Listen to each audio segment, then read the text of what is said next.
Alright, here we go. Take two. First time around, microphone didn't record. So, here we are with the changes for the Artifact 2, Metallic Detective Treasure Hunter. I wasn't quite able to do all of the changes that I wanted to do on the artifact sheet, but I made probably 90% progress. One of the big things I wanted to change was the water.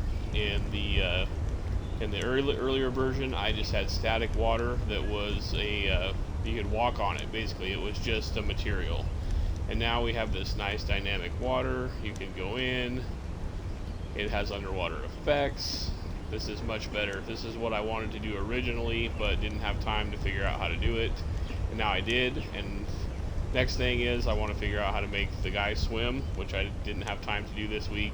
And I want to figure out how to make the waves. I mean, the water moves up and down the shoreline a little bit, but I want to try to make actual waves, which I think I can do.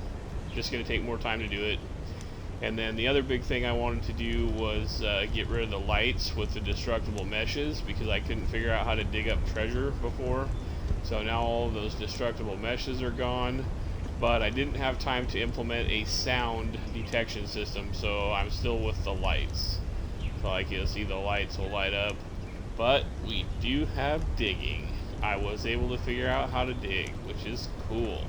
This is how I wanted to make it from the beginning, and that took quite a bit of time to sort out, but well worth it. I tried and tried and tried and tried when I first made this game to do that and couldn't get it to work, and I feel really good that I was able to conquer that this time around. So I think that's a really neat feature. It goes a long way to making this how I wanted it to be from the beginning. See a little more digging up stuff.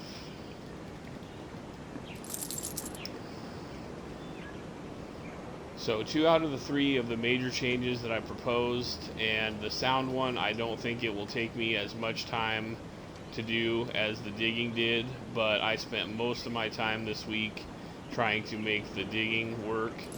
And oops, dug that up first. Unfortunately, I can't figure out how to yet to make the icon not show until the treasure is dug up. So that will be definitely another change for a future iteration.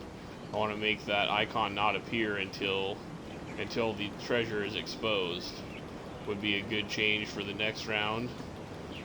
But all in all, I'm really happy with the digging dynamic. It took quite a bit of time to sort out, but I'm really happy with it. And I'm definitely going to keep working on this project. I definitely have more changes I want to make and more improvements to make.